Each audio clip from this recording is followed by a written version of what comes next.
Evangelioak honela dio, maite nagoenak beteko ditu nire aginduak, onartuko ditu nire hitzak. Ez dago benetako federik, ez dago jakoekoaren ganako maitasunik, baldin eta ez baditugu bere aginduak betetzen. Hain zuzen ere, gaur egungo tentazio bat izaten da, erlijioa baloratu bakarrik gu ondo sentitzeko baliogarria, lagungarria den neurrian. Beste modu batera esan da, erlijioa ere zerbitzura jarri, baina honi jakoikoaren zerbitzura jarri gabe. Gaur egungo arriskua, hauze dugu, erlijioa jakoikoarekin dugun hartu emana, geure neurrira, moldatu geure antzera du jakoikoaren neurrira, eta geure jakoikoaren esanetara jarri gabe. Horrezegatik gaurko evangelioak honela dio, nire egiten adiena beteko ditu nire hitza, nire aginduak. Jakoikoaren borondatea bilatuko du. Jakoikoaren borondatearen arabera moldatuko du bere bizitza. Dios berritu egingo da hain zuzen. San Agustinek zioena, ikusten gaizko ulertzeko arrisko izan da historiaren zehar, berak esan zu, maita ezazu, eta gero egin zazu nahi dezuna, baina jakina, berak esaldi horrekin zera esan nahi du, benetan maitez gero gure borondatea jangoikoarena izango dela, gure nahi izatera jangoikoarena izango da. Eta nola bete jainkoaren borondatea, esan da gehiagitxo guretzako, esan da zailegia.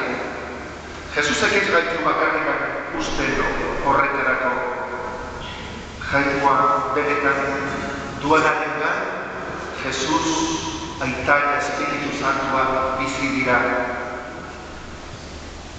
Eta gure ezina oso nabaria baldin bada, baita esan dezakegu San Pablorekin batera, guz berala bakarri bizi, Jesus bizi dala guregan.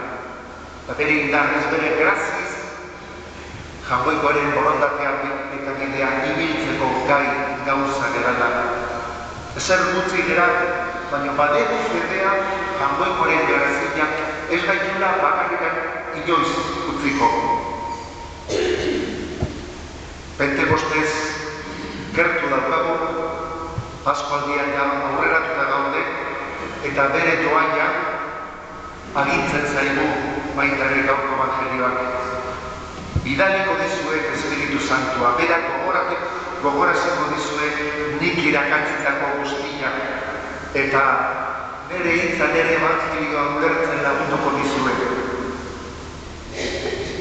Jainkoaren hitza, guk ez baitu ondo ulertzen, gure argi motzez, gure adimen motzez, ez dugu sakon ulertzen.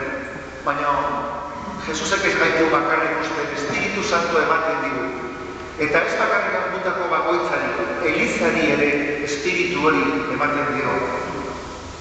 Eliza, jangoikoaren Espiritu Santuaren eraginez, 2000 urte hauetan tradizio bat izan dugu, eta tradizio honetan, hain zuzen Espiritu Santuaren argitasuna izan dugu. Gu jangoikoaren hitzaren aurren, irakurle gertatzen diranen, ez bai dugu geu bakarrikan irakurtzen. Santu guztiek irakurri zuten moduan ulertzen dugu eta irakurtzen dugu Biblia Santua. Azken batean, Liburu Santuen interpretatzailerik onena santuak izan dira. Eta gukaren erakutziez baliatuz jangoikaren hitza ulertzen dugu. Jodezagun azkeneko helmugara. Gaur izan dezute itziarko helmuga. Baina etzazue astu helmuga beste helmuga baten irudia dela. Zerua hain zuzen. Pentekostez egun agertu degula, Espiritu Santoren indarrez, jodezagun azkeneko helmugara, Ama Birjinaren eskutik egingo dugu azken txampa, azkeneko kilometroak, azkeneko aldapa, norbera bere bizitzan izango duna, baina Ama Birjinaren eskutik ibilita askoz ere samurragoa eta arina gertatuko zaiguna.